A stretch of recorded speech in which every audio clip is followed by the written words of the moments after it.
your life is pretty short, you know. It will fly by. And one day you'll sit back and say, why did I waste so much time on this or that? All kinds of things are happening. You have to face all this. Society is going to be turned upside down. It's coming. Whether you like it or not, it's at your door. Do you understand the seriousness of all this? If you take your standard newscast, most of it's propaganda, especially when it comes to wars and so on. The rest of it is generally lies about gasoline increases and reasons why they give it to you, things like that.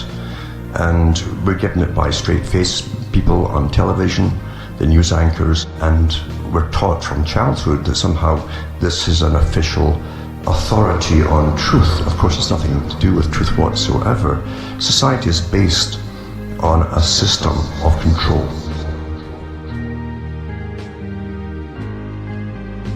If the computer can do everything that your brain can, its responses are instantaneous because it's programmed that way. If the machine can do everything even better than you, then what is man? What are you? Thousands of years ago, they had their little folk sayings, and they used to say that when a child is born, an individual child, your nature was your song.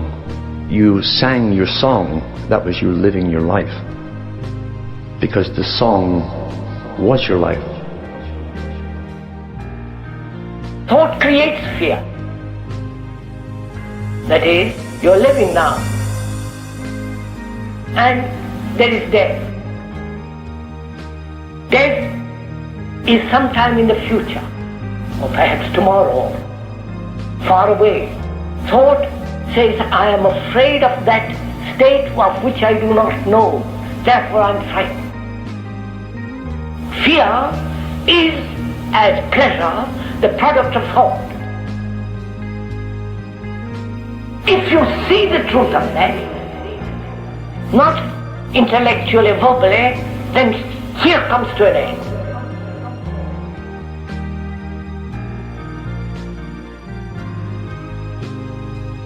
They tell you what the normal is, and if you don't agree with it, by God, they can even imprison you for saying certain things. Having an opinion of your own. Very dangerous time to think you have an opinion of your own indeed.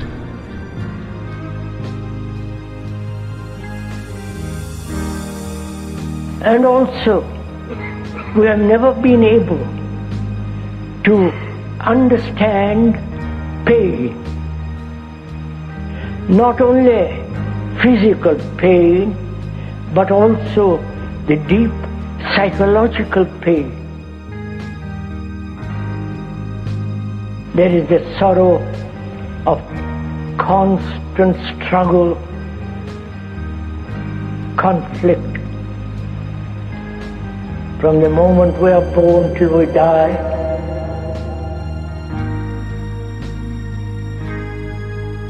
all truth in all ages is out there for the ones that want to find it, always. For the ones who sincerely want to find it, it's there somehow. There's always a thread you can follow. The spiritual path is an individual journey, and only the individual can make that journey. That you can't do it in a crowd. so when there is sorrow, to remain with it without a single movement of thought, the wholeness of sorrow. It's not that I am in sorrow, I am sorrow. It's the dream of Plato when he talked about the beehives that would bring about the republic, the utopia of the elite. Because in a city-type system, which is all artificial from top to bottom, you can alter the culture. Culture is plastic, it's fluid, and you can alter it. Right is wrong, wrong is right. It's whatever they say so at the time that becomes the norm. When there is no escape, then you are faced with the fact of what is. That is, you have lost somebody. Death, loneliness, despair. That is exactly what it is. And there is fear. See that fear.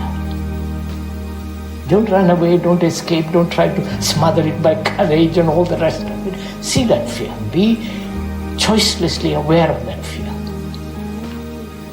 Then in that awareness, fear disappears. The saying in Freemasonry, which is to perfect that which was left imperfect, is not a new saying. It was said thousands of years ago. And what they mean by that is to perfect mankind, remake man in a better image, scientifically, purpose-made, you might say. A designer man for a designed function. When I identify myself with the furniture, or the pictures, or the bank account, I am the bank account. I am the picture. I am the furniture. Right? When you identify with something so completely, you are there. Think for yourselves. As I say, you must think for yourself. And if you don't do that, then who's doing the thinking for you? Someone is. Lots of people actually are. And don't just parrot their opinions like a programmed clone. You have a great mind, so use it. If you use it, it won't solve all the problems, but it certainly makes you free in a sense. You understand what the problems really are. And the chronology, as I call it, that we're born into, and the techniques that are used, always be aware of these techniques being used upon you. And when someone says to you, oh, you can't say or you can't think that, or you can't even ask that question, there's something vastly wrong, not just with the person saying it, but the system that allows them to say that to you. Life has been devalued. Elderly people who used to pass on wisdom from one generation to the next are irrelevant now. They've been pushed out of the picture. The elders were respected because they had wisdom. When you are a light to yourself, you are a light to the world. Because the world is you and you are the world. I wonder if you see that.